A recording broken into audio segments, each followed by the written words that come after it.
Thank you. The First Amendment and the Brown Act guarantee a member of the public the right to criticize a public employee or public official and the performance of their duties. However, speakers are encouraged to focus their comments on issues relevant to the conduct of the public's business rather than on private, unrelated matters. Speakers are reminded that the Brown Act and First Amendment do not protect defamatory statements made, which may subject a speaker to personal liability. Madam Board Secretary, are there any members of the public signed up to address the board regarding the committee of the whole agenda? No, ma'am.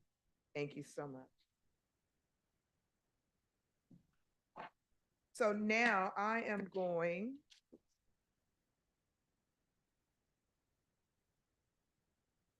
to turn the gavel over to VP Eno for the committee of the whole. Yay, thank you, Board Chair. Okay, so we're just going over agenda item C now for the request for right of entry to 9700 Sepulveda.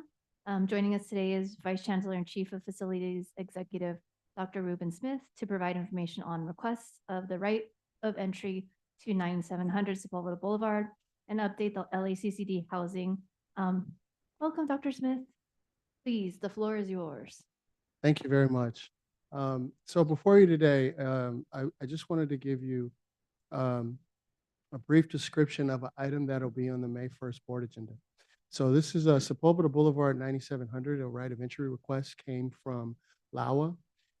So Los Angeles World Airports is seeking an opportunity to assess the soil conditions on our property. This property is actually a lease property. We have a leasor where we have Joe's Parking, as well as prop storage for West LA.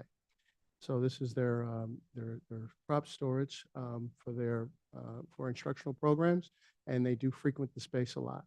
We don't anticipate that this right of entry request to do soil sampling will have an impact on the prop storage function for West LA. However, it will have an impact potentially on the parking and how that parking utilized. And so ultimately, it is a 4.82 acre site on Sepulveda Boulevard. The nearest cross street is 98th.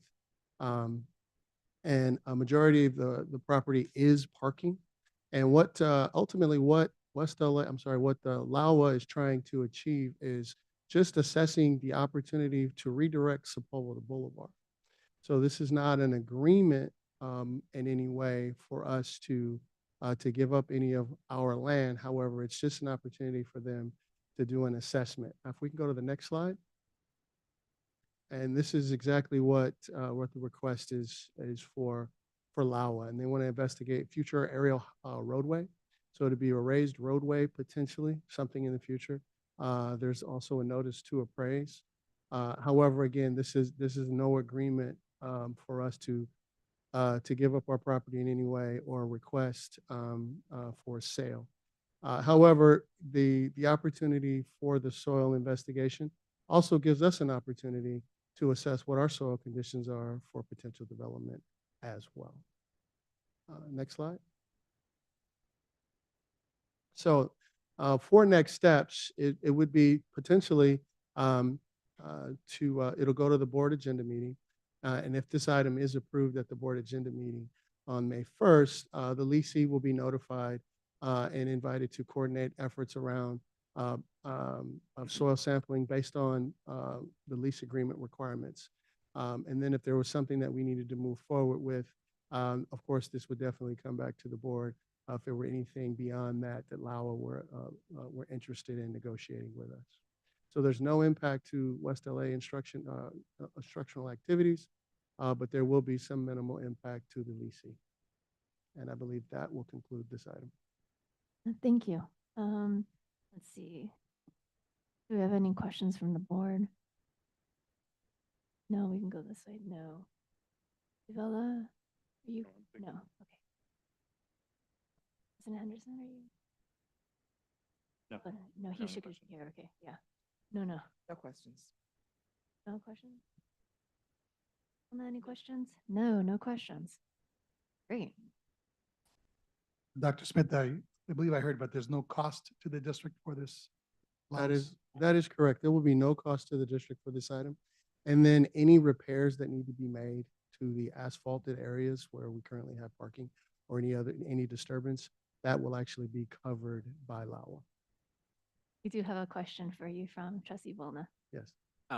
Contractually, are we gonna make sure that we have access to complete access to that data without any exception? Yes. Okay. Thank For you. the record. Okay, so that's great. I mean, so that is it. We gotcha. Okay, so may I have a motion and Move. second? Second. I have. Oh. Oh, okay. So no needed for adjournment action? Oh, done. Back to you, Madam President. That's it. No, we have a student housing. Oh, sorry. Information items 2C, the student housing update also. Dr. Yes. Smith? Thank you, Vice President Eno. So item 2 on the agenda is the housing update. Initially, I'm going to start with it from Measure LA. If we go to the next slide, I'll give you just a brief overview. Student housing initiative overview, I'll give that. It'll be a brief description of the proposed project sites. Programming update, that's basically the criteria document that we've been working on in a timeline. Next slide. So as we all know, Measure LA it was allocated $500 million potentially for student and workforce housing. And with that, we've actually moved from more of a conceptual development into programming criteria documents. And so if we go to the next slide. Initially, one of the things we wanted to develop based on several interactions with the campus community, as well as a much larger forum that that was completed in in October of 2023. We developed these initiatives for the programming criteria. We wanted to ensure close proximity to an LACCD college campus. We wanted to ensure a low monthly rent. We wanted to also make sure multimodal transit options were available. And then we wanted to break barriers to educational success. Flexibility to accommodate a variety of students, and then acknowledging that this housing development will be a 12-month rolling occupancy, not like universities where it's typically a 10-month plan. Next slide. So the proposed pilot sites are the 3 highlighted in red: Los Angeles City College. You also have Pierce College, and then you also have West LA College. Next slide. This is actually the site for Los Angeles City College. This is Vermont, and you can see that the location of the potentially proposed site is just adjacent to the City College campus across the street. Right now, on that site and that location, we do have a parking structure and we have a parking lot. And that parking lot is used as a flea market on weekends. But this site gives us an opportunity to build a very large development. We can go up to 700 beds at this site. So this would be the potential for the largest development. And then the multimodal transit is you can see at the very top of your screen there, you see the Metro Red Line entry. So, and that entry also opens up right near a college entrance where the Martin Luther King Library is as well. So this is one of the sites that we're looking at, and we're continuing with our development criteria on this one. Next slide. So this is West LA, and you will see at the top of each one of the slides, you will see the representative architect who's actually been tasked with developing the criteria document. So we do have 3 of them. Gensler is responsible for the West LA parcel. West LA is the only site, pilot site that we're looking at that's on campus. And you can see that highlighted in red. With that one being on campus, we're looking at a little less need for transit for housing, although that still is a consideration. We're also considering this development in the 500 to 600 bed range. This one is also um, favorable conditions within the campus because it's not directly in the middle of the campus, but it does give enough buffer for it to be self-sufficient, have its own central plant, its own utility services, and operate independently of the rest of the campus utilities. Going to the next slide. So this is the LA Pierce College proposed site. What you see to your top right, that currently is that we have 3 baseball fields there. Now, replacing those fields, we'd actually have to provide another location for that activity. That land is currently leased. That lease is nearing expiration. So we would have to put that lease back on the street regardless of what we propose. That would have to go out for an RFP and an opportunity to lease that property. We can do that on the site. So there's options at the Pierce College site, but again, this one's very close across the street. We've assessed this one to be in the 500 bed range as well. This location also considers a potential 2-phased approach where they can have a student and a workforce housing phase, just based on the configuration of this site. Next slide. So when we kicked off the programming workshops with the 3 teams, led by Rod Hamilton, who's sitting to my left, these are some of the questions that were raised. What indoor spaces should be included? What outdoor spaces should be included? What type of student are we serving? 4-year students versus 2-year students. What colleges have baccalaureate programs? What amenities do we need in the spaces? And what are needed versus what are wanted? Do residents have the support that they need?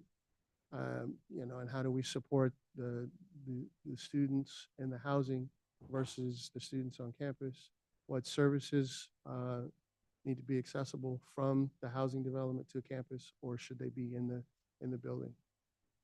So those are some of the questions that were raised by the A&E teams, and we went through a methodical process to answer some of those questions, and that process is still ongoing. Next slide. Sample responses, lack of dining options, small housing program, more diverse age range, rolling occupancy, balance of work and college life, percentage of students that have been homeless, the students with dependents, what type of support, and ultimately it's the overall success of the student is our goal. Next slide. So these are unit types that you'll see in the next few slides. This is what we think is the typical 2-bedroom, 1-bath. If you notice that on the bedroom A, you can see that that's a configuration for 2 extra large twin, or you can actually have a queen. And those configurations can range. You can move those around. That can change by term. It can change over years. So there's a reconfiguration option. We also considered natural light and where we think that natural light would be most beneficial in the living areas. We also looked at full kitchens. One of the things that we found that was important was not only to have a full kitchen, but you also wanted to be able to actually have a designated eating area where it all didn't can flow together. And then, although it's a 2-bedroom, 1 bath, having more than one sink and it was necessary. We also looked at storage. You'll notice that you can't see it in this 2-dimensional layout, however, but we're looking at additional storage on all of the developments, regardless of the location, because most students may be bringing all of their belongings with them. They're not just there for a 10-month cycle. So, the amount of storage based on what we've heard from some of the students in our interim student housing, we also recognize that it needed to be lockable. So they needed to have lockable storage for cell phones and some things when they left the room to come back, to making sure that that they can be confident in the security in the rooms. And then there's also storage that'll be proposed in the development itself, additional storage in the building. Next slide. This would be a 1-bedroom unit. Again, you can see the bedroom can be reconfigured, queen, doubles, with the 2 twins as well. And then you have the single bathroom, and then natural light in the living area, and then where can we provide additional storage with a kitchenette. So the goal was to try to get the most efficient layout as possible. You can see that the 2-bedroom, 1-bath was just over 800 square feet. You got the 1-bedroom unit at 500 square feet, and then we have one more option to show you. But we wanted to make sure those were things that we looked at that were most efficient for building space and not overbuilding. Next slide. And this is a studio at 355 square feet. And so the studio does offer a kitchenette, a desk area, a small living area, and a bedroom and a wardrobe closet. And so this is what we think that is typical for a registered, a resident assistant or a single student. Next slide. These are some amenity spaces we looked at as far as the residential level and the common spaces. So you can see that we wanted to make sure that there was enough study space in the residential levels. We also wanted to make sure there was lounges available, and then gender inclusive restrooms throughout. The commons areas, although we have kitchenettes, we wanted to make sure that opportunities for holidays and teaching students how to cook and prepare meals, community kitchen, multi-purpose rooms, laundry, and then we looked at residents, assorted flexibility meeting rooms, lactation rooms, and so on. So these are amenity spaces that we're looking at programming into the document for the RFP. Next slide.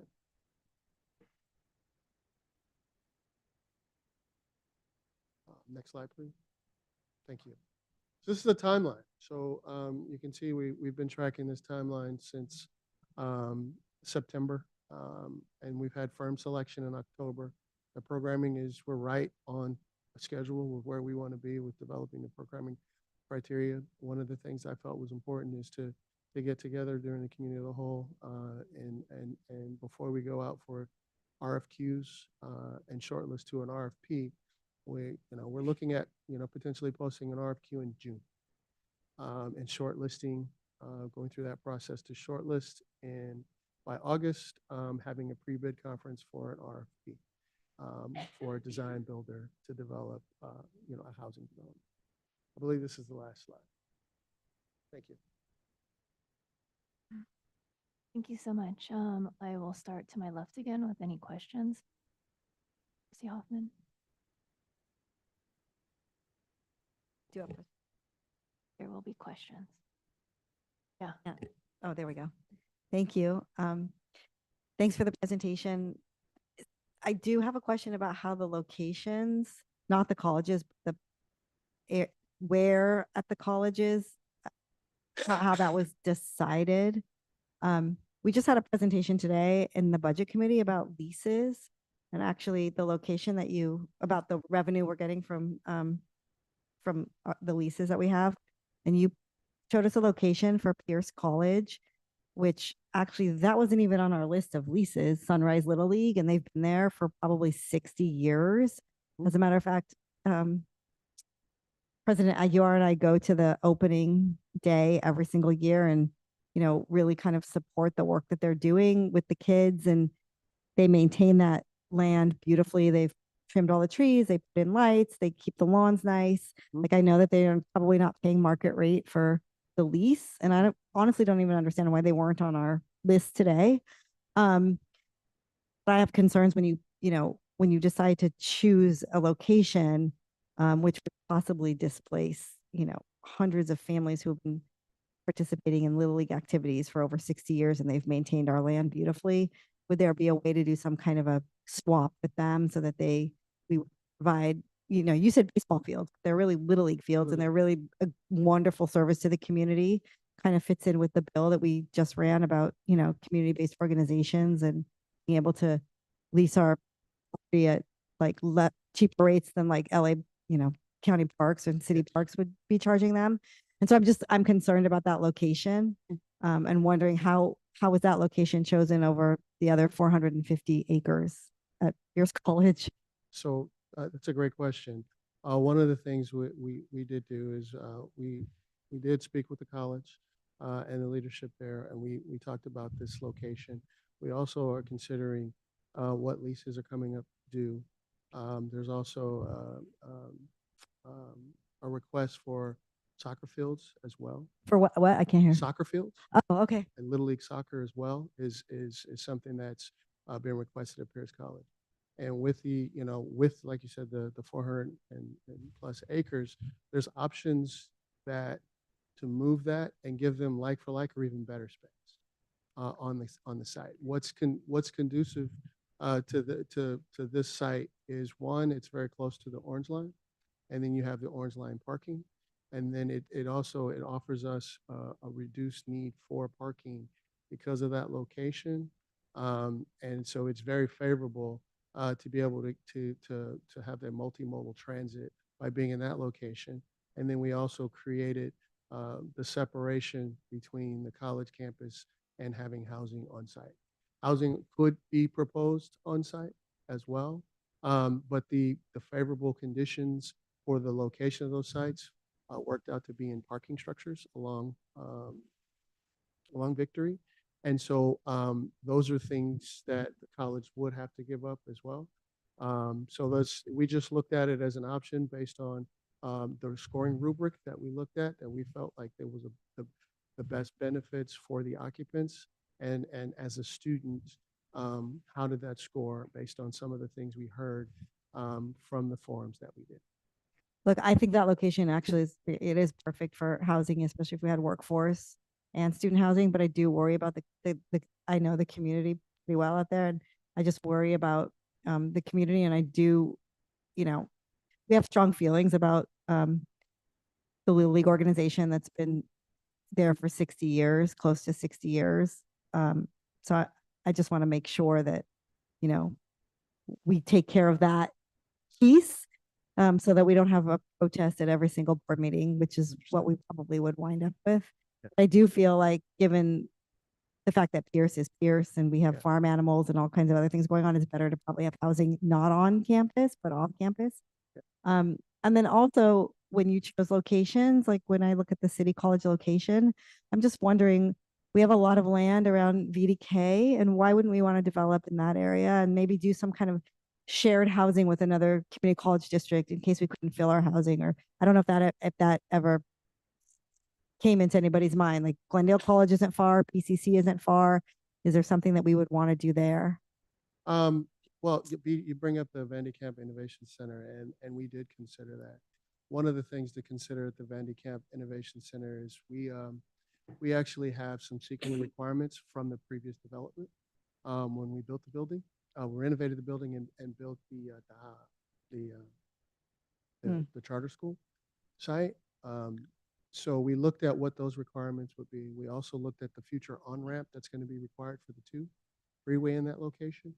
And then we also looked at multimodal transit, getting to and from. And it's very difficult to get to City College from there. It takes about 20 minutes.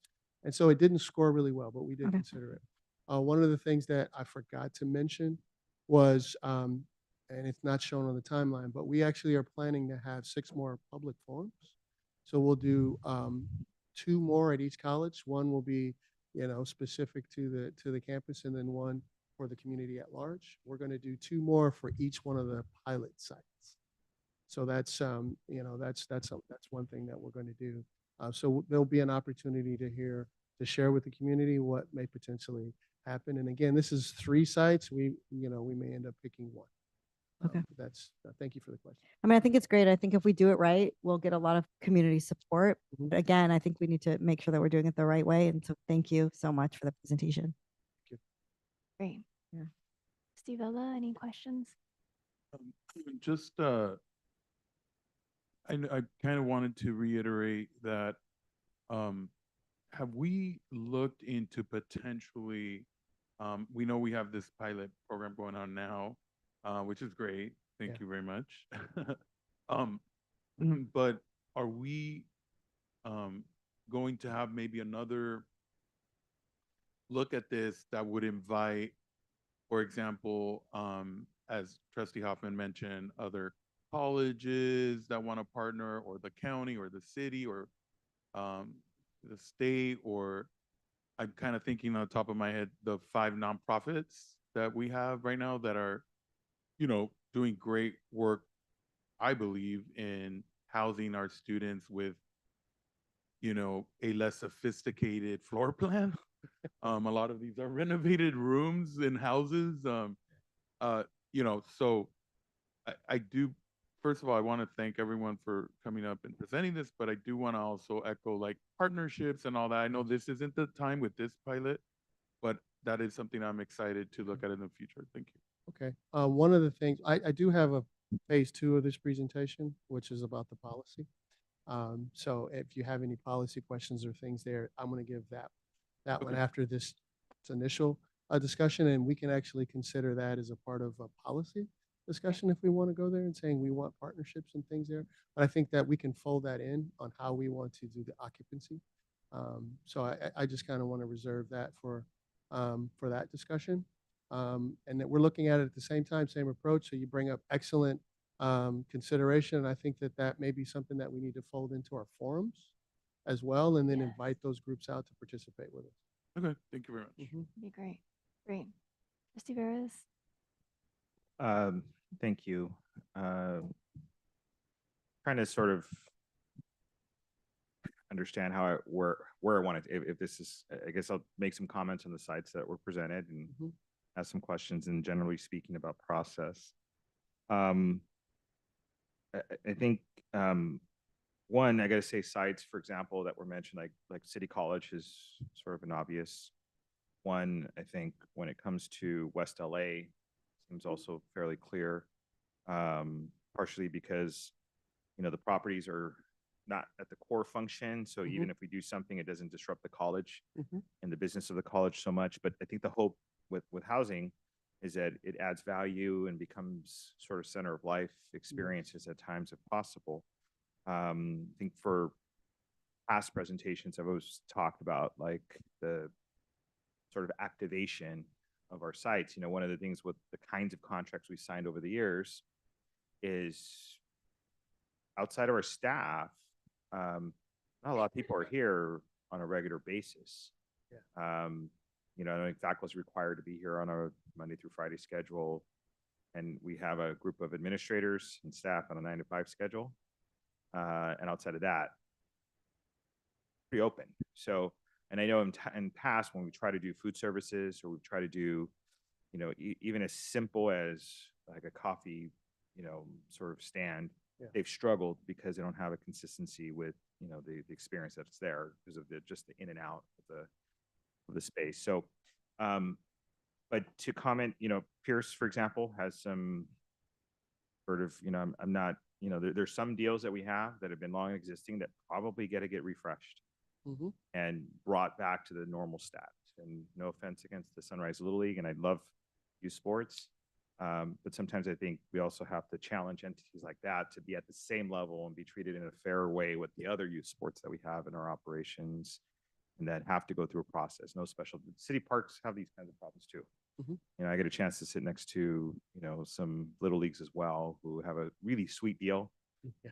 when baseball was king. Yeah. And then I look across the way at the girls' sports or other kinds of sports that are struggling to get a field time or field space. And so I think, you know, we hold Title IX sacred in Yes. this institution, and I would hope that we would extend that over to the leases as well that we have in place, and to think about the equity conversations and the access questions, and to just not provide it to small groups, but to provide it on a standard basis, to know that we're the community's colleges and these are the spaces that they all pay taxes to. Yeah. And they should have a feeling of equal access. But certainly, you know, there's some sensitivity that should be offered to groups that have been in place for a while. Um, you know, the site was picked, but there's also an additional 100 acres of not program land Yes. on the facility master plan as well. So maybe there's some concept of the future that can utilize an activation period or space. And, you know, and I also make the comment about Metro themselves as an agency, and we just talked about their lease this morning. Metro has made it a pretty standard effort to also do housing on property and to have some density and to think about the transit-oriented development opportunities that stand out there. And so Metro certainly has a space there to talk about. But so at least the pilots and dimensions, I think all of them make plenty of sense, and even the ones I didn't sort of have a comment about. But I wanted to ask in terms of the types on the table when the RFP gets put out, are how much information are we putting into an RFP? Are we, for example, giving those model units? Yeah. Are we making that part of the RFP, saying that people have to do a certain mix, or are we leaving it for people to make some interpretations, or what are we doing exactly? In other words, is this one that sort of takes sort of the potential competitive proposal that can be put on the table based on however creative, you know, a qualified, what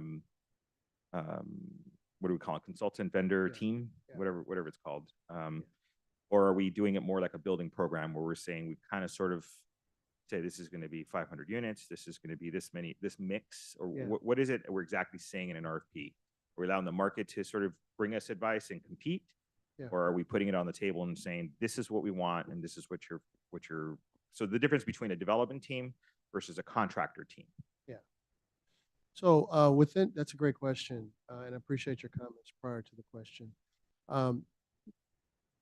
We're walking a line of being too prescriptive, but we think we have to control costs. But at the same time, I believe that the RFP will be written in such a way, as we're working with our team in developing this procurement, we're being cognizant of the opportunity to develop. We're leaving enough space for a developer to provide some insight, to provide, you know, orientation input, to provide relationships on filling some of the mixed use space that we're proposing.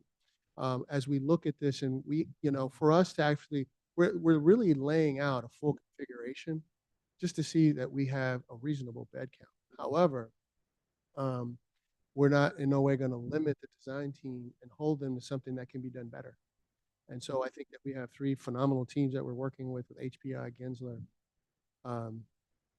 and NAC. And this is the first time I've seen three full teams work collaboratively on this effort. And so I think we have, you know, a really phenomenal approach to how we're doing this, a little different, but we're walking that line not to be too prescriptive intentionally. And so, you know, it's a challenge. I won't say it's not. I almost liken it to be a bridging document for the developer and the design build team to submit to. So, you know, one of the things that we also have to be careful of is if we're not prescriptive enough, it doesn't fall within the design build parameters of what we can do legally. So that's why we have to give some guidance within those confines. Is there anything else I'm leaving out of there? Yeah. No, I mean, the primary mode of delivery will be design build. So within that, it's how prescriptive, as Dr. Smith is alluding to.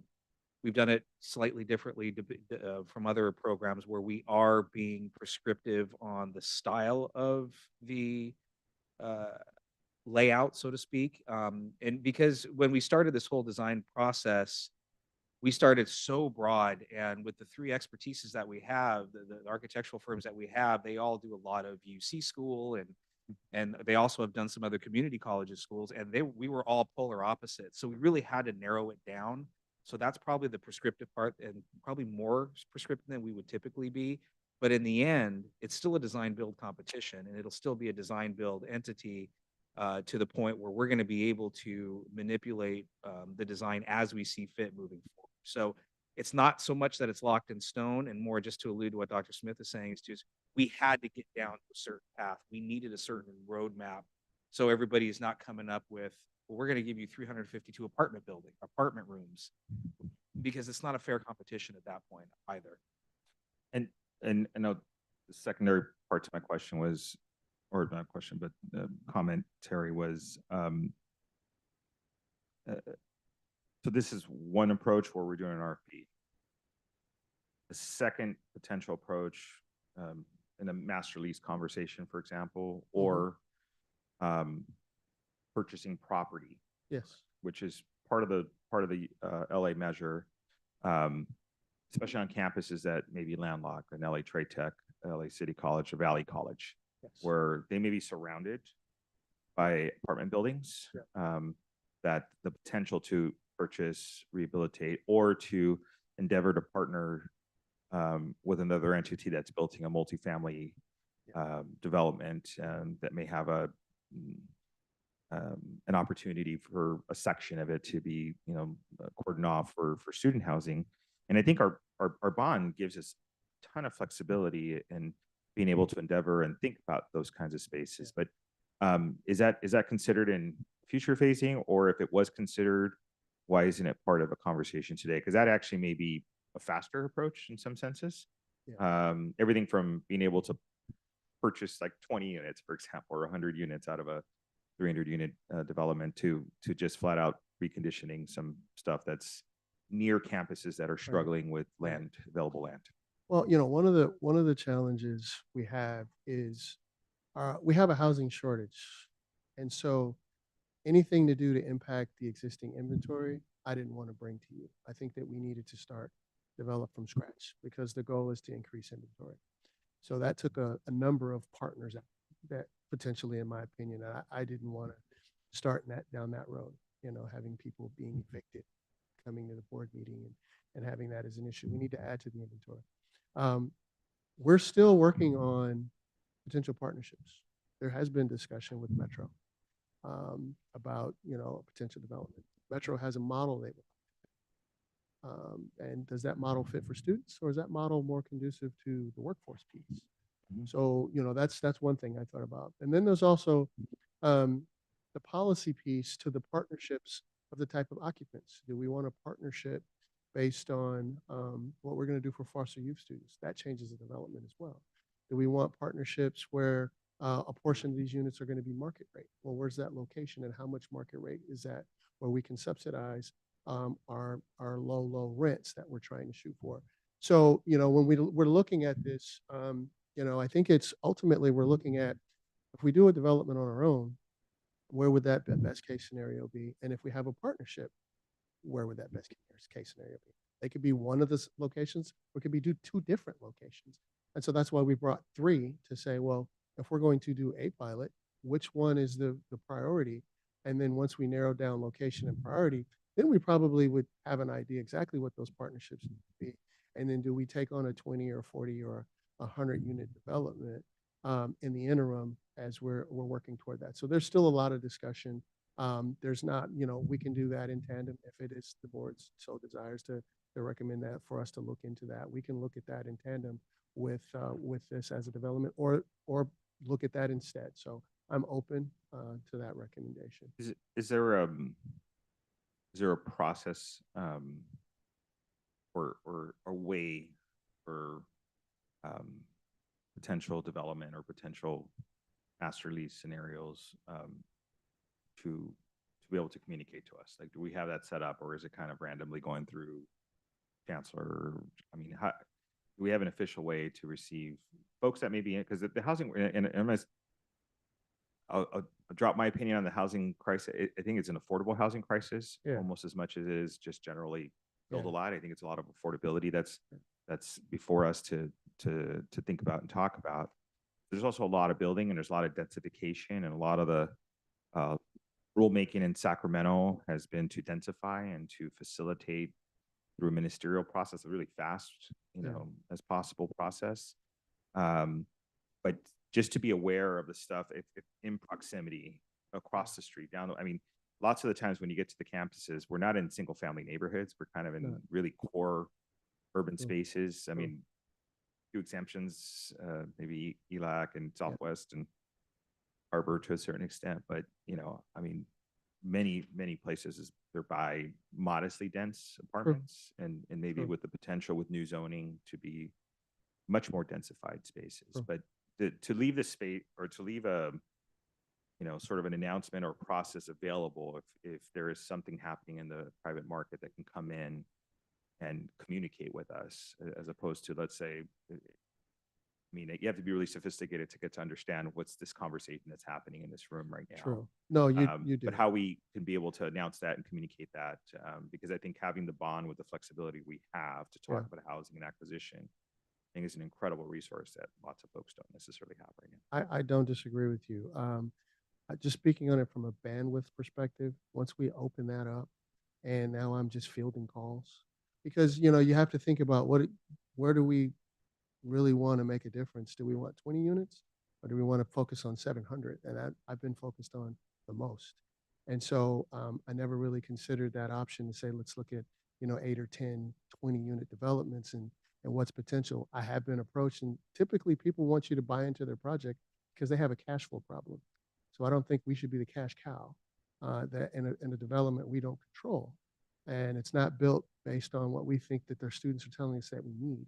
And so, seeing some of those developments, that design is pre-planned, it's done, it's on its way.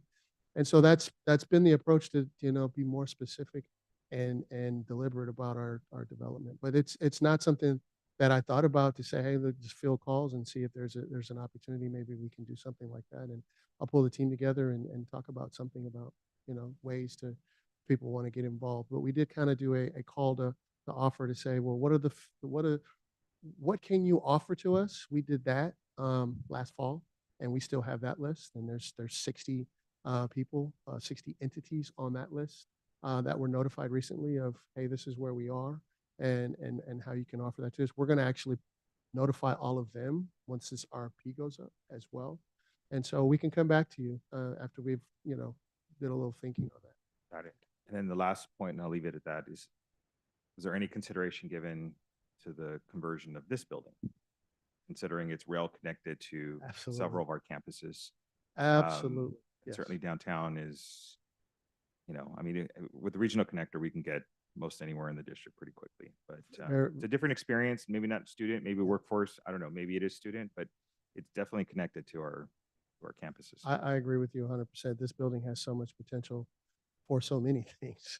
And so, we've talked about it, the chancellor and I, and we're not ready to make a recommendation on this building yet, but it is a thought for consideration. Thank you. Thank you. President,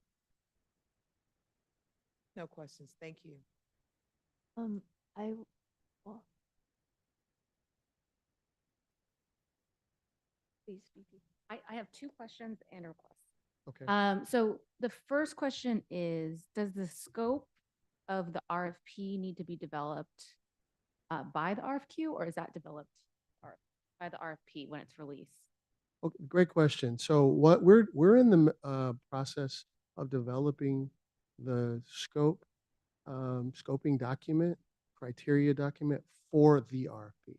So what I've reviewed with you today is our excerpts out of the criteria development document that we're working on with the 3 architecture firms. Mhm. Once we pull that scope together, we will put the RFP out on the street. Okay, So and that goes live with the RFP, not with that the goes- RFQ. Correct. Well, that goes live with the RFP. The RFP will be the RFQ. We're going to shortlist. Got it. And so I'm kind of using those terms interchangeably. I'm sorry for the. I saw that was misunderstanding. June, so I would just request that that scope, however it's possible, obviously within the confines of the law, that we can come back to the board and we can take a look at it. I just Okay. to touch upon Trustee Veris's comments, I would definitely agree with you in terms of the less prescriptive we can be, the better. Mhm.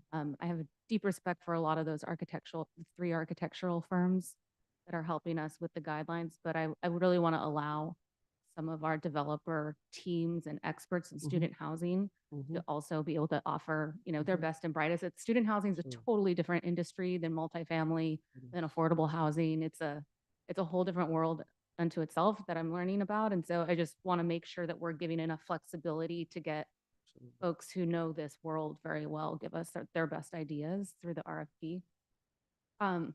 So that being said, I'm really excited about the RFP, Okay. this whole process. It's very exciting to me.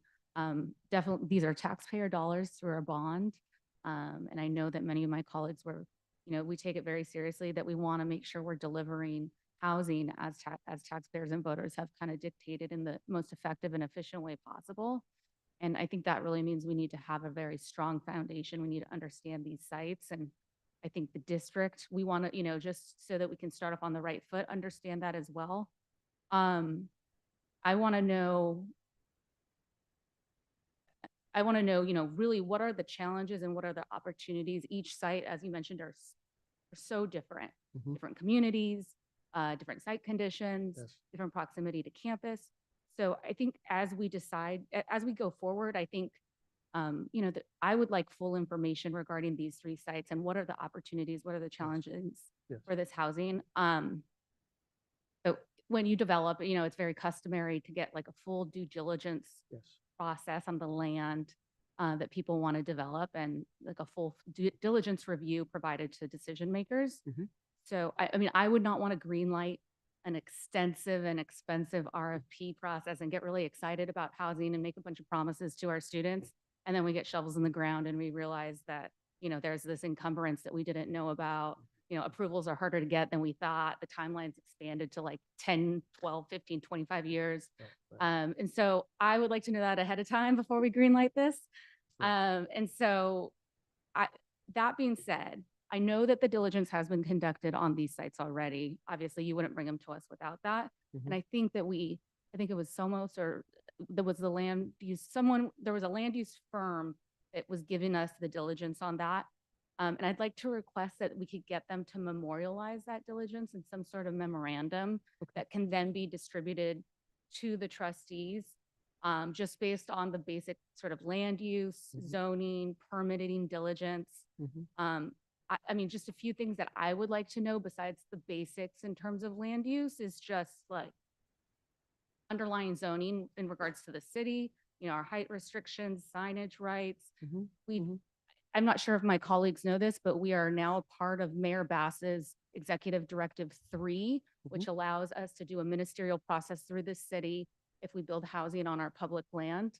There's some opportunities there. There's some challenges. I'd love like a full analysis on what does that look like? What are those challenges? I'd love to know, because I'm not familiar with this. If we go through the Department of State Architects, what does that process look like? What are the housing standards, if they have any? What does the timeline look out like? What are the challenges there? If we went through the city, I mean, I could go on forever on this. Like if we went, if we went through the city, like, do we get state density bonus considerations? There's a bunch of different things, but I would love to have that full sort of analysis in writing, just so that we feel comfortable pulling the trigger on these things, Absolutely. So, I'll leave it at that. The one other thing is on that note, this is not a land use issue, but I would love from a student housing expert, like a pro forma analysis on affordability levels Yeah. and what is reasonable. Yep. I would love if all of our units were $500 a month for our students. We are currently paying our pilot service providers more than $1,300 a month Per bed. per bed. Mhm. And so either we're really off on our $500 projection, or we're absolutely overpaying our pilot program.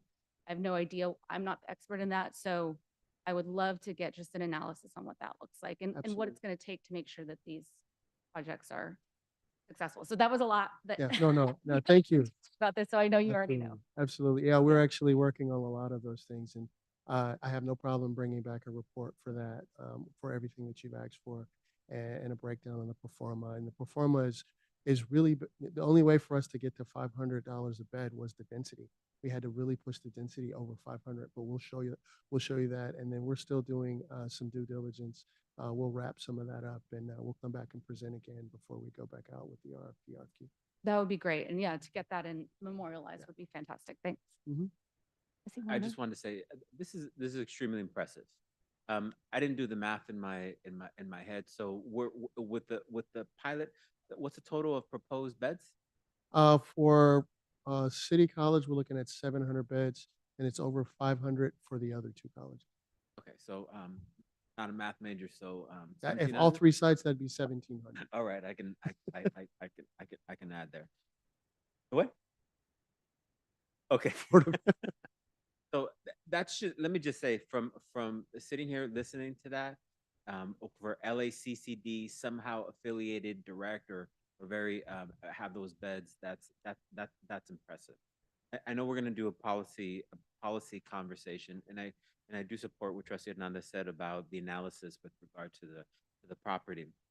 My biggest kind of danger zone that I'm seeing that well, maybe not, and I went to the presentation that Trustee Eno and Trustee Hernandez put together that was via Zoom, and it was, again, very impressive.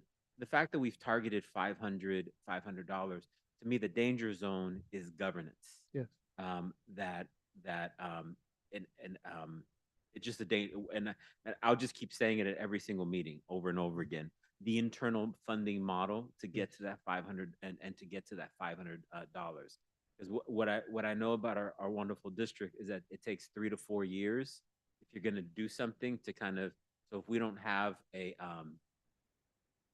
governance and internal funding model to get to that, I'm concerned that I don't see that already moving. Yeah.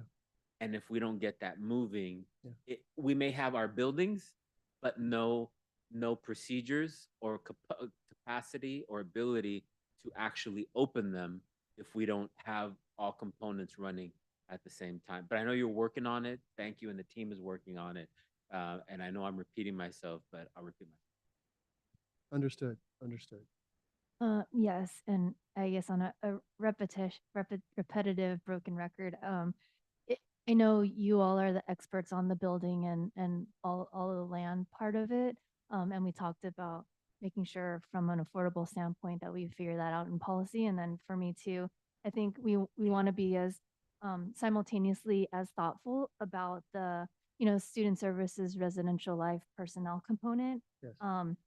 Just as far as training, right, capacity of our current employees to take on this new responsibility of potential 24/7 year-round housing. Yeah. So as we are physically doing the building, I hope we also do the, qualitative personal staffing to make sure that we can also manage this to prevent, any crazy issues that will arise, but that we can manage it, carefully and thoughtfully with the people that we have. And I commend you, presidents, taking this on because it's a whole new culture shift for us.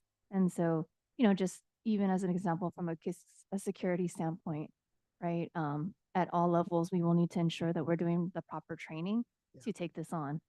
Oh yes, as President Limbaugh wants to, please speak on behalf. I mean, because yours is going on your campus, so that's makes my palms sweaty. Excuse me? It makes my palms sweaty for you.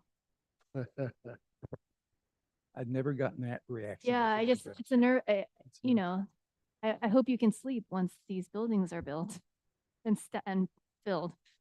I think it's important to add to the conversation a campus perspective. Because Yes. we've been talking about this globally. I'll speak for West. We're completely in support of this. Right. My college council has voted to support it. Academic Senate has voted to support it. And we have on file a letter of support from the city of Culver City. Yeah. I have presented it to our neighbors, and the neighbors. I told them And they didn't flinch. They said, that's great that you're going to approach it because they're also concerned about housing on the west side. The larger issue is what it will do to the campus. Now, I have managed residence halls, so I understand. Thank you. I have been in residence halls at 3 a.m. dealing with drunks and cleaning up puke. I understand what Right. that is. But I also understand what it can do to the campus in terms of its vibrancy and its vitality. Mhm. Also, in terms of West, remember, we've already got 2 bachelor's degrees. Our avionics degree is the only one of its kind in the country, and my office has already received calls about housing for students who want to come here to take our avionics degree. We're working on a 3rd bachelor's out of the Climate Change Center, which will also be one of its only one round. And so as I look ahead and I think about the kind of housing I need for my programs, I think about the fact that my entire campus is going to be transformed, what with tearing down 12 buildings, a new library, putting up housing, potentially doing something down at 10100. In 5 years, West is going to be a fundamentally different institution, and housing can be a key part of that. Now, yes, managing it can be a pain, but if you think about the benefits, at least to my campus, it's worth the risk. So I wanted you all to know an on the ground opinion beyond the broader philosophical discussions we're having, that at least for my institution, it would be a great value to what we're trying to do as a campus. And the fact that I have the support of the campus and the community can't and shouldn't be discounted. Right. So I wanted you all to know the opinion from one of the 3 No, finalists, perfect. if you Yeah, will. I think that helps reassure us. Vice That, President, you know, yes. thank you so much, President Limbaugh, because I spent 10 years in the county and literally working in public housing. I had 4 public housing projects that had to oversee in East Los Angeles, Maravilla, Las Flores, you name it. And it is first of all, it's very exciting to provide opportunities for our students and hopefully our workforce. But I do applaud you saying that because, we are at a crossroads where we really haven't seen the cusp of what housing is going to look like in LA County. And our students aren't really, whether it's affordable or not. And, and I believe this board is very, very bold in making these pilots move forward. And I know they're really behind it. But I can tell you that what you're talking about, which is to create a community feeling to this and have everybody come to support this, is really the key to making this a success. Towards the end, Community Development Commission at the county, we stopped being in the business of managing our own community development projects. The county stopped. They were like, you know what, let's give it to nonprofits. And the birth of literally having third-party providers like, the nonprofits around to serve those communities in our public housing projects was actually the key to creating a more safer, community-oriented feeling to these public housing projects. And, when I was a kid, I remember, everyone would say, oh, they're scary. I remember going to Maravilla or Ramona, whatever. They're flourishing communities now. Some of them have joined private. Jordan Downs, over by Harbor College. Fantastic county project where a private developer came in and applied to an RFP and created mixed use with the residents from the previous, housing project. So, you put that kind of community element to it, which I think is very important. I can tell you that choosing the partners to run your facility with, however you choose, is going to be the key. And, I went to your last foundation gala and I saw a lot of partners out there that really love West LA College. So thank you. I appreciate that because I think we haven't yet talked about that component when it comes to the community. So thank you. Thank you. Well, I do know that, we're at the very beginning of this, and I understand that there's a lot to discuss. I'm very fortunate to follow the lead of Dr. Smith and Mr. Hamilton as we work our way through this. And who knows, we may get to a point and say, okay, maybe this is not going to work. But right now, we have to be enthusiastic about it. And also, all 9 of us are thinking about what our vision is for our respective institutions, because we're all looking at what is a community college after the pandemic? What kind of enrollment? Who are we educating? I have a particular vision for West, and if you talk to any of my colleagues, they have particular exciting visions for their institutions. I just wanted you all to know the housing factors prominently into my vision that in 2028, when the Olympics get here, I have a new library, I have 10100, I have housing, and I say, come on in. Okay, so thank you for the time. I appreciate it. And keep an eye on that 10100, okay? Thank you. Yes, we are. Dr. McKeever's hand was up. Did you want to add something? Sure. I appreciate the conversation y'all are having about getting the neighborhood involved. I think that's crucial. Um, at Pierce College, we've had several times when the neighbors actually stopped us from moving forward with certain types of construction projects that would involve the farm. So getting them involved in early, going to neighborhood council meetings, letting them know what's going to happen and so on, I think is a big help. Will you get some pushback initially? Yes, but I think the pushback in the beginning is better than waiting till later. Getting the pushback, as Trustee Hernandez said, when you're breaking ground is a lot worse. Thank you. Any other comments? Great. Thank you so much. No. Okay, so that part two. is the I have rest of part the- 2. I have a part 2. Oh, There's a there's a second part presentation. 2. I'm sorry. There is a It's part the two policy. to number 2. It's Great. it's keep going. definitely brief. Yeah. So is this the second one, Lupe? There we go. Awesome. Thank you. Going to the next slide. So this is just a quick update on where we are with policy. So we started out with a draft student housing policy and student housing handbook, and we've taken that to the student basic need ad hoc committee.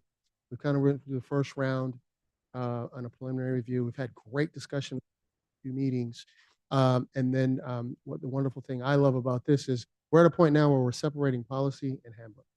And then with Trustee Hernandez's leadership, we're even driven down to focusing on section by section. And with the housing priorities and participatory governance being a big part of that. Next slide.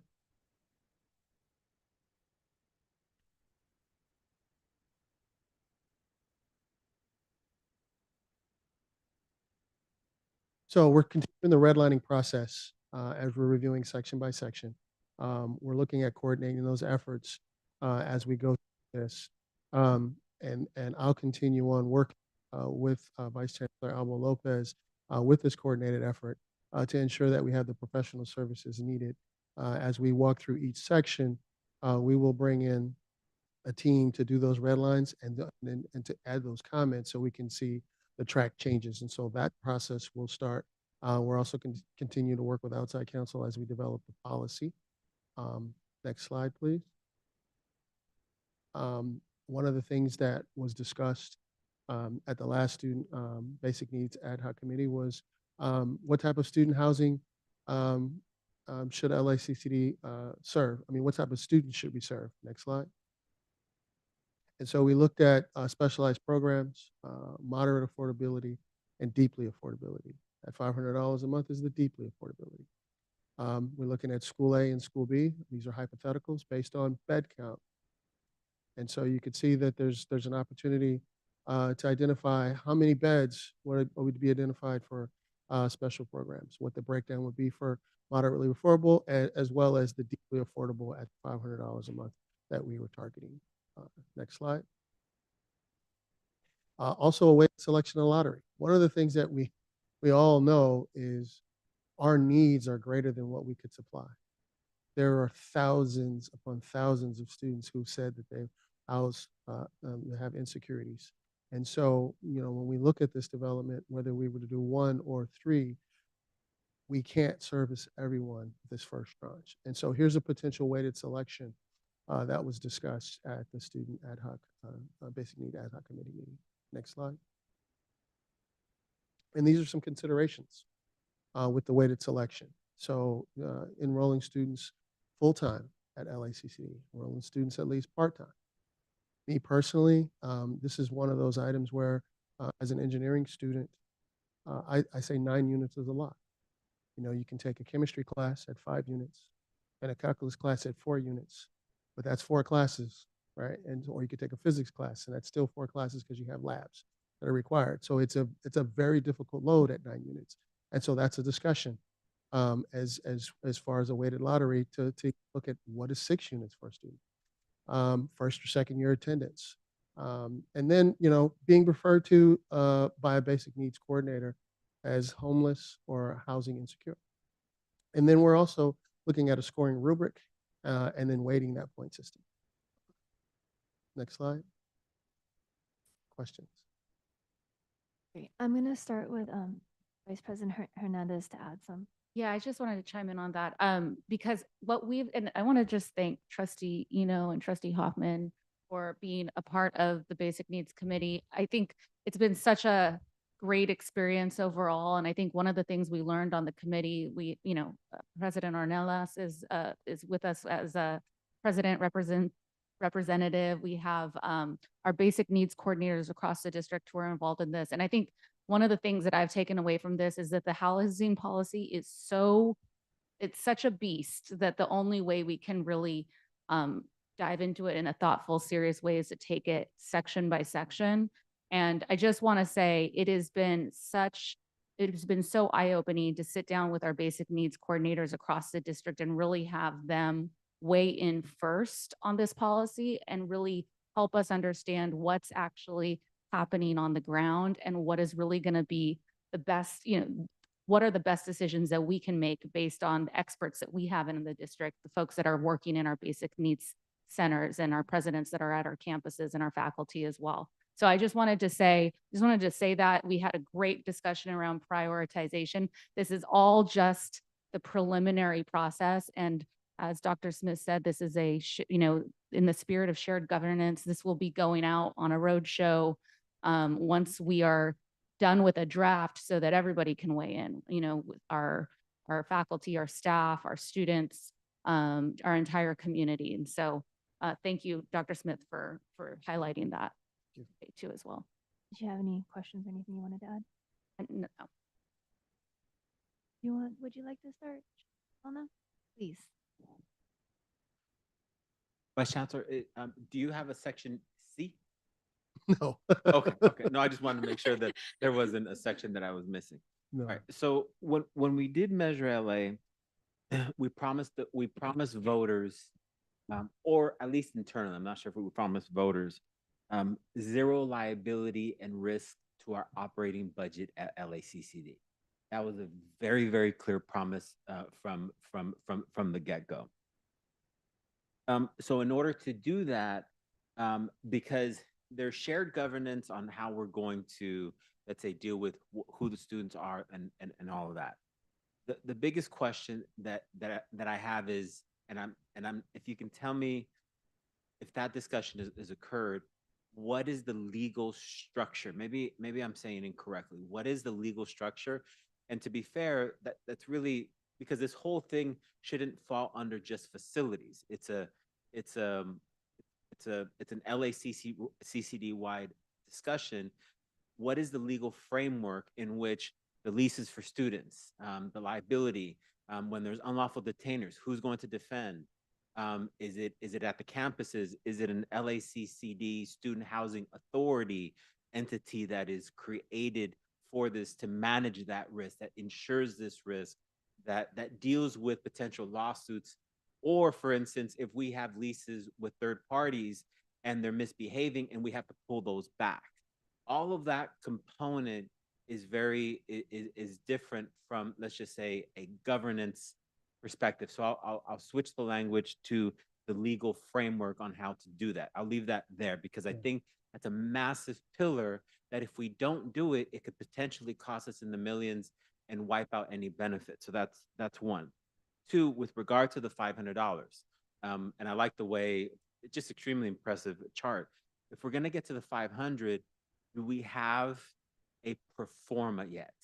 Right, and part of the question is for you, Dr. Smith, but also part of the chancellor, part of it to our finance team is what is the pro forma to get that down? So we have an overall cost. let's say the cost is $15 market, right? The $500. So we're trying to get the 500 or 1,500 market, and we're trying to get the 500 subsidized. Is some of that going to come from a federal grant? Is it going to come from our internal development strategy, from county grants, from what is that performa that's going to get to that $500? And again, I've repeated it before only because in order to get to that number, and for all of us, this isn't just a Dr. Smith question, for all of us to get to that, those are complex conversations that need to be divided up into subgroups in order to get to that performa. But have those conversations on the legal structures and the performa, are they occurring? So, excellent points and questions. I'm going to say that um, we've had brief discussions. Have we been in development on those discussions in depth yet? No. I'm not going to speculate and tell you I don't have my notes with me to say how far we've gone with that, but that's a part of this next step process.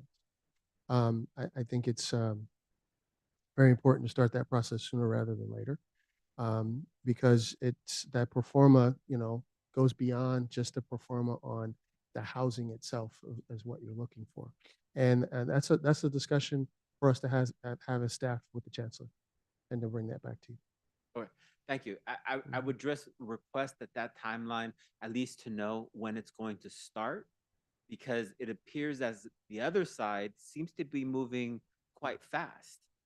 And we wouldn't want, they have to ultimately meet at the same time, or else we're going to be in danger. Understood. If I may add, thank you, Trustee Walden. That's a very astute and important observation. My sense is that it has to coincide before the RFP hits the street.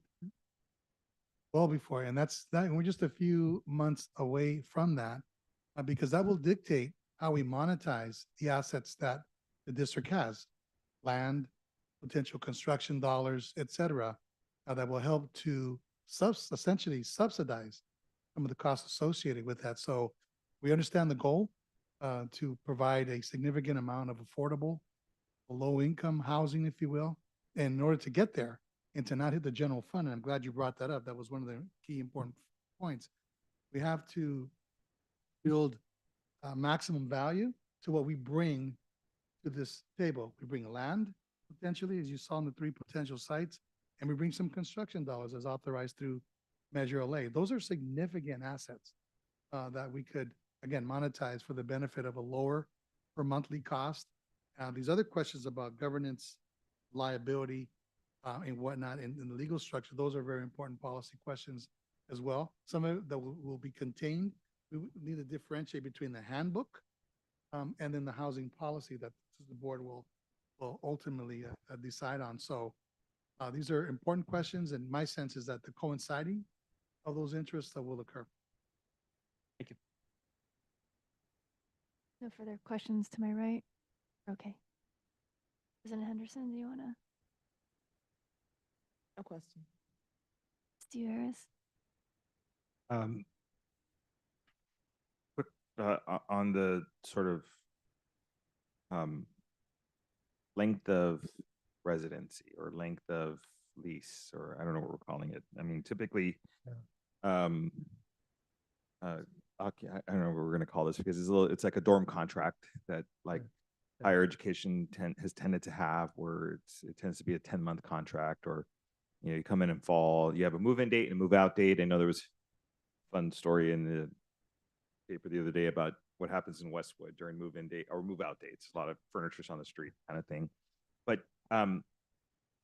this conversation is different for us, I think. So I think we've, in our planning process, have talked about minimum unit standards and stuff like that. But in our housing policy, how have we conceived of when students move in and when students move out, and if they're not keeping their load, what happens there? Because like I said, at a UC level and most of the CSUs, most of the private, it's a very limited time contract that's performed. But do we consider that as part of this process, or do we conceive it as part of some other kind of arrangement? And if it's a third party administering, how's that looking? So in the draft policy, we have touched on this item. yet it's still up for review, and there's been recommendations for modification. The first part of your question was about the 10-month versus 12-month. We're looking at it as a 12-month occupancy, so there won't be a summer move out. It's a 12-month period. However, when they matriculate on, they move on, there is going to be a limit. Is it based on, is it a 2-year, 4-year, 6-year? That's yet to be determined. But there will be, there will have to be some exit counseling and an exit strategy for students. And so matriculating onto the next to their university, that's the easy one. Finding job placement is something that we're going to need to consider for those in certificated programs. But then you still have, other students that may not move on so fast. And so that's a part of the discussion that we're going to review section by section. And we've started that process at the Student Basic Needs Ad Hoc Committee. So that's a part of this first initial No, process.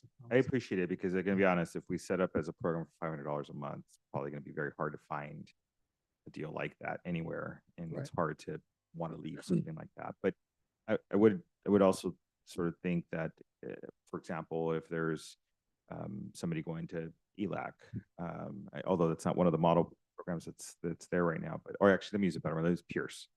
If they're at Pierce and they matriculate to Cal State Northridge, which is in close proximity, for example, remaining in the housing and having some relationship with our housing may be a good thing. But as you contemplate that, maybe there's some spaces to talk to the CSU or UC. Yes.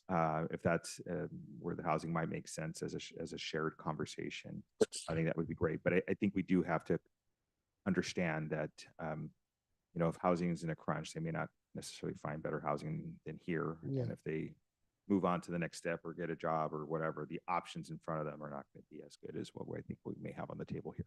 No, you're right. And one of the things that we see as a potential benefit to us in these partnerships, the university housing needs are very different in the fall than they're in in spring. And sometimes they have availability in spring. So there's an opportunity for us to, transition some of our students a little earlier in that spring rather than in the summer or the fall. And those are things that we're considering, as potential partnerships with the UCs and the CSU. And if I could just note, because we're talking about the CSUs and the UCs, what the good thing, even though this is so daunting, is that we don't have to reinvent the wheel. There are experts at the CSUs and the UC system that are very well versed in housing policy. And I think not only just partnerships with those institutions on literal housing partnerships, it's also getting the expertise and borrowing some of the institutional knowledge that they have since they have been housing students for a very, very long time. The only difference is that their model is based on a financial aid process and not a $500, sort of payment process. So they essentially take housing as a cost factored into aid that you get, and then the aid goes to pay for the housing. That might be so a that's model that we do. Yeah, too. that's something that's going to be very unique to us. Mhm. And so even going to, like, let's say from Pierce at $500 a month, as we're projected to, let's say Cal State Northridge will end up being at like $1,600 a month. That's essentially the process that's there. So we're much more inexpensive if this is the model we're taking. And even in that matriculation process, UCLA is probably, I think, close to $2,000 a month, for example. And those are nearby institutions. Very So, true. but yeah, point made. Great. Trustee Vella, or So just quickly piggyback on that, I know there's either an assembly bill that I forwarded the CFP in regards to, I think it was a Senate bill, particularly foster care youth that would receive money if they go to community college or their housing. I don't know where that's at in the legislature. I know Maria was looking at it. The other one is, my understanding is that some of the, and I, might be not really knowing this, but doesn't some of the financial aid money that our community college students is supposed to be for their housing, or they get zero for housing? I know they get a lump sum, but don't they get something with their FAFSA? Unless I'm crazy. it's calculated in their cost of attendance as a package, but it's not a prescriptive dollar amount. In regard to the foster youth, my understanding is they receive a increase to their Cal Grant Okay, yeah, that's distribution to what- help pay for housing. So, for our policy committee chair, maybe that's something we could look at, for the future. And also, cause, I think, Chancellor, and I were at I think it was like 2 LA Prides ago at that rooftop, for LA Pride, and we had an LGBT student that came to us who was homeless, but he was like, I think he was in student government. I forget. Anyway, the one thing, if we could at the policy level look at the potential of having a emergency waiver for our students, where whoever operates the housing, whether whoever it is, can do a waiver until they meet those qualifications of the units, of the income, of the job, whatever. By the way, some of these don't have to be that long. They're just for like extreme cases where like a student is like literally homeless that night and they just, I know there's hotel vouchers, but if we could, in the housing policy, perhaps put the ability for the provider, or whoever determines who gets these units, could have some type of emergency waiver where we can, obviously it's going to be based on availability, all sorts of stuff. If we could just look at that, and I know there's a model somewhere in the county, but again, this is separate for the emergency housing voucher. Gotcha. So I don't know. Thank you. Right. Just if we could look at it. Thank you. Thank you. Please. Thank you, Trustee Eno. First of all, I want to really, really thank Trustee Hernandez. You've done a superb Yes, job, and you yes. deserve a Thank you. lot of credit for not only moving this along, keeping us on track, running great meetings. Those student basic needs ad hoc committee meetings are very well run. And Trustee Veras, we went through the housing policy and answered a lot of the questions, or asked the same questions that you asked here tonight. And so really, Sarah, you've done such a great job, and I feel so comfortable knowing that you know what you're doing, or at least you know what you're doing. And so thank you so much. And I really want to just applaud you for that. I also kind of think we need to address the total cost of attendance for our students. One of the big issues, and Chancellor, you and I have been at this for a very long time, is that because community college students don't pay tuition, they may pay a little bit in fees. Our fees are very low, $48 a unit. Many of our students attend for free. They're either on a CCPG waiver or they're promised students. The total cost of attendance is much lower for them than it is for a student going to UC or CSU. And so the students that are attending four-year public universities, their financial aid package is much more, they get a lot more money. And so I wouldn't want to penalize our students with the small amount of Pell Grant that they get that they really need to cover other, other things to go to school, books, supplies, childcare, food. We need to make sure that we're not forcing them to use up Pell Grant to pay rent unless we can really make a change. And we should still advocate for change because we've been advocating for a long time to make sure that the total cost of attendance is factored in. It's very expensive to live in California and especially in parts of LA.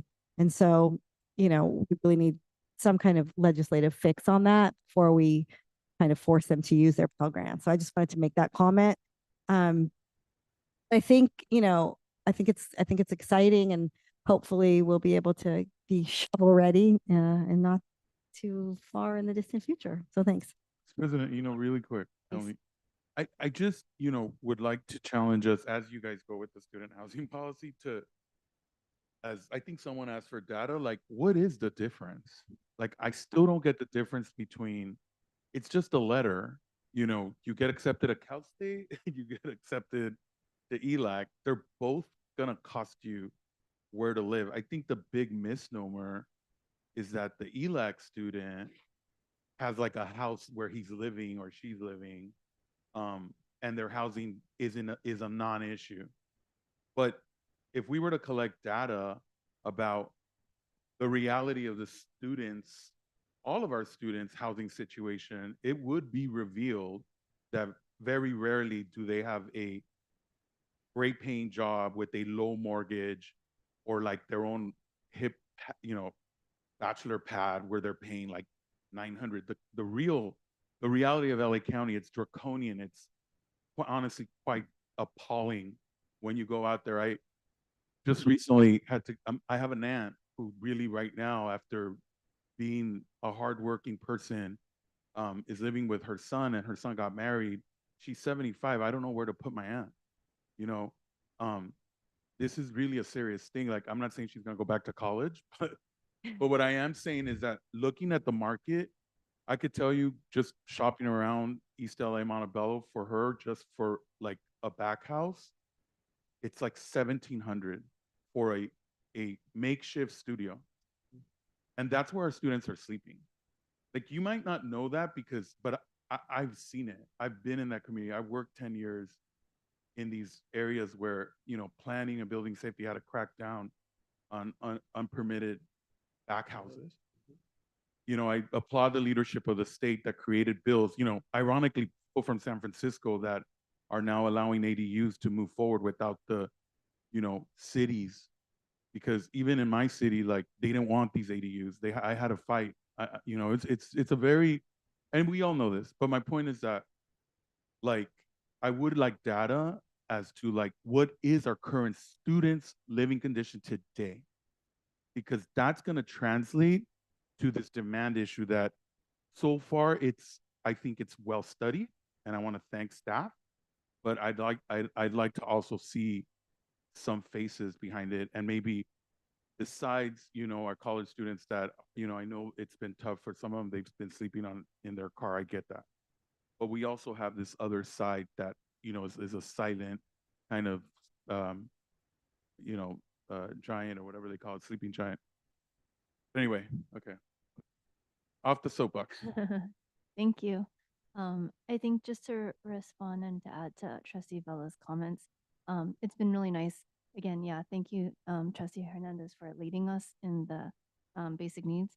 I think it's been really eye-opening too to hear how the basic needs coordinators, directors are, frequently in contact with our students, and I think they are going to be our lifeline in how we find the students and provide them the information to give them the access. So I give a big shout out to all of them in the work they're doing, because it sounds like they don't sleep a lot either. So because they're doing so much checking and all of that. So hopefully we can build that and support them as well as we move forward with this. Any other questions or comments, Counselor? Just a quick comments on numbers, that the $500 per month is a goal. And we haven't tested that in the pro forma. We will. I just wanted to, just as the board starts thinking about its investment, and I talked about monetizing, you consider, just think the raw numbers that Dr. Smith shared, just as an example, 500 units. Well, if each of those units costs on average 500,000 to build, which is not unusual per unit, that's $250 million. So half of what we had designated for land and purchasing and construction, et cetera, future sites, in other words, so I just want to give the board a sense of scale. The other piece is, if we charge $500, and this is not the model that we're looking at, but if, let's say, to Trustee Vettis's point, that the thing was scooped up, you're not going to get a $500 deal anywhere. Let's say it fills up. $500 at 500 beds is $250,000. I don't know whether or not a 500 unit complex can be maintained and run and operated on $250,000 a month. It can't. I mean, that's, so we have to think about other ways to maintain, operate, support, liability, insurance, and all these other supports of this idyllic environment that we're discussing. I'm just looking at this as raw numbers, and as to say that we're going to need some additional supports because the monies that we have at for the bond are for construction purposes, not operations, not maintenance, not insurance, not those other costs of living. So I just want to be sober about the monies that will be coming in at that number that we haven't fully tested. Absolutely. That is a absolute goal that we're going to strive for. Right. And I think that we need to have, student housing experts put together that pro forma Great. to be able to give us, like you said, a sobering view of what it's going to take to operate and maintain. And look, the reality is there is not any affordable housing project that's 100% affordable in this country that is able to operate without any sort of public subsidy. So when we talk about being able to operate a housing project in perpetuity to continue to serve our students in the long run, the reality is we're probably going to have some sort of mix of affordability to make it pencil in the long run. And I think that's okay. That's not a bad thing. It's being very responsible. You've seen Skid Row Housing Trust, AIDS Healthcare. If those names sound familiar, it's because there was LA Times articles just recently about how they have gone belly up because they cannot operate and maintain their affordable housing because their model, their pro forma didn't work. So we have to be really, really hard nosed because we are being entrusted with public dollars to make sure that we're putting together housing projects that serve our students, that are deeply affordable, but also are realistic and have a mix of affordability that will still serve students in the diversity of our setting, and be as affordable as possible, but still meet that operation and maintenance sort of goal. And really quick, I do want to just say we could definitely thank you for that because you're absolutely right. There are, at least for the public sector, they really rely on these experts that would really look at the performa. I do want to say that as we move forward, we should mount a very robust government relations campaign to be able to provide funding to these projects. I know at the federal level, obviously, there's set asides for through very traditional, Section 8, all that stuff. But I think people can be creative in the way that they can perhaps help us on this kind of pilots, right? And I think second, and Mr. Vettis is here who works in the state legislature. I think it's worth mounting up also. I know there's a budget deficit, I get it. But again, some of these are priorities that are set aside for a lot of not only state legislators, but our governor and so on and so forth. And, I know we already do that. We track legislation, but to really sit down with Dr. Smith and our policy wonks to see if there's a way that funding can be generated directly. I know, again, we did get some on dollars. I get it. I know on different projects. I'm not saying that. I'm saying directly only to our pilot.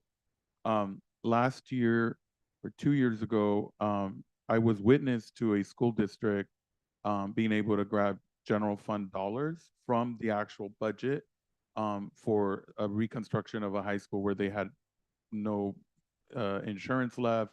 The high school had fallen apart, so they had to go to the state for a one-time budget allotment. I'm not saying that's what we should do, but I do believe that, that could be a way for us to alleviate the worries. And it's not really worries, Chancellor. I like the word sober. I would even say no fail, right? Because the last thing we want is for these projects, as other people have said here, to fail. So this is a time where we might need to ask for help out there. So thank you. Please, yes. There's no way that we're going to be able to get around doing an LACCD student housing trust fund. And just to be very clear, this is not fundraising. Anyone says, "Oh, this is fundraising." This is ultimately figuring out what that mix of funding is going to be. And this isn't, Kelly King and the foundation are wonderful. I want to make sure I say that. But we haven't taken our institutional development component of this, which is not capital, but looking at the overall how we're going to raise that student housing trust fund. It's going to have to fill in that gap. I mean, Mayor Bass mentioned the private sector. A fully functioning institutional development with a student housing trust fund as the goal, to where, let's say, for instance, if a bed is worth 1,500, a federal grant might be 300, a county grant might be 200. Our student housing trust fund may pitch in 250. It's always a mix. I remember when I used to get my student housing from CSUN, it was 200 from this foundation, EOP this foundation. I didn't even know who they were. I didn't care. I just, as long as it said zero at the bottom, right? So, but that mix right there is where we haven't, as an institution, we just have not taken that seriously. And the biggest concern that I have is, along with the legality, is that we don't have an overall district strategy. That's not a one campus component. ELAC can't do it on its own.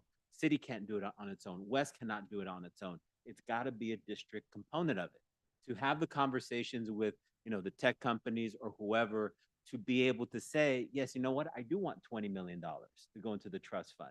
These are not big numbers in terms of institutional development. We just haven't made a decision to ask for them, nor do we have a vehicle to put that money into it. So that's where, as part of this, Dr. Smith, I do think Kelly King is going to have to be there next to you with the chancellor to say how we're going to get that from an institutional overall perspective. And we're missing that, but it has been brought up, and Chancellor, we're running out of time. Well, I just quickly want to say I agree with that. I think that what we should be doing is the carrot here is the workforce kind of component where we need to house students in order for them to be able to get their certificates, to graduate, then to be able, I mean, we just mentioned the baccalaureate in dental hygiene and others. So to philanthropists, to quote unquote business, they need to invest in our students being able to, because when we did do those initial surveys about the amount of students who are housing insecure, they cited that as the only reason why they never graduated or never actually created or were able to get their certificate or whatever it is, that housing was a big issue. So that would incentivize in the state of the city for Mayor Bass, when was it, 2 days ago? I'm sorry, I don't remember.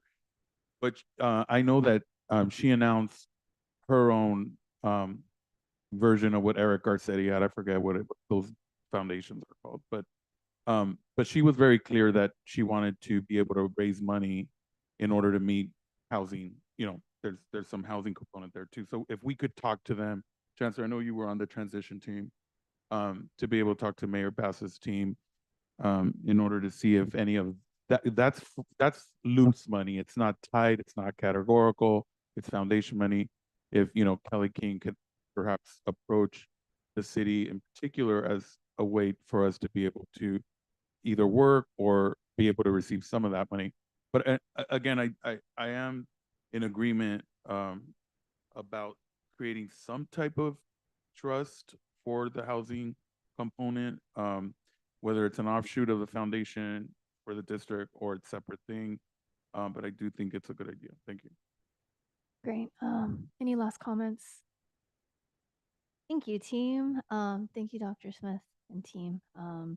With that said, I believe we are currently now adjourned to our next portion of the meeting. I will hand it back off to President Henderson.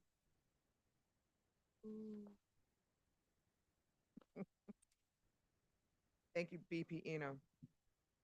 So now it is 7:14, and the special board meeting will come to order. Madam Board Secretary, can I have a roll call, please?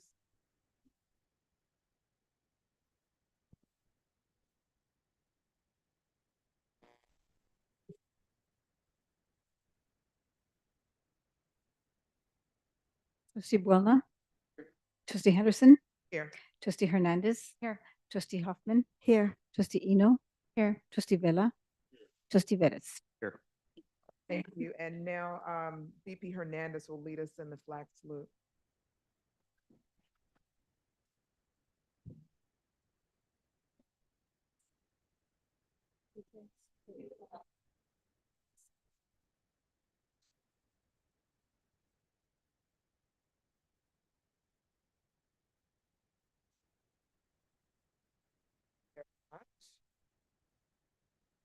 Now, First Amendment and the Brown Act guarantee a member of the public the right to criticize a public employee or public official in the performance of their duties. However, speakers are encouraged to focus their comments on issues relevant to the conduct of the public's business rather than on private and unrelated matters. Speakers are reminded that the Brown Act and the First Amendment do not protect defamatory statements made which may subject the speaker to personal liability. Madam Board Secretary, are there any members of the public assigned to speak on regular agenda items? No, ma'am. Thank you so much. Next, colleagues, may I have a motion and a second to approve the meeting agenda? Moved by Trustee Buona and second by VP Eno. Roll call, please.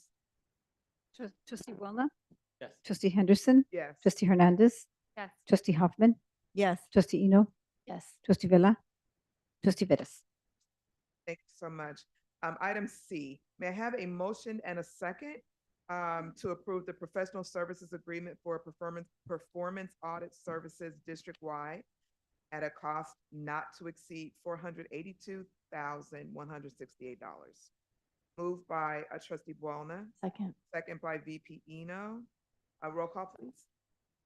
Trustee Boulna, Trustee Henderson, Yes. Trustee Hernandez, Yes. Trustee Hoffman, Yes. Trustee Eno, Yes. Trustee Villa, Yes. Trustee Vettis. Thank you so much. The First Amendment and the Brown Act guarantee a member of the public the right to criticize a public employee or public official in the performance of their duties. However, speakers are encouraged to focus their comments on issues relevant to the conduct of the public's business rather than on private or unrelated matters. Speakers are reminded that the Brown Act and First Amendment do not protect defamatory statements made which may subject a speaker to personal liability. Madam Board Secretary, are there any members of the public assigned to speak on not agendized matters? No, ma'am. Thank you very much.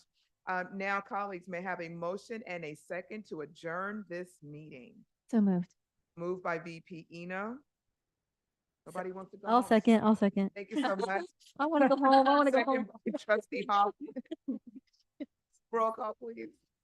Trustee Boulna, Trustee Henderson, Yes. Trustee Hernandez, Yes. Trustee Hoffman, Yes. Trustee Eno, Yes. Trustee Villa, Trustee Vettis. Thank you. Thank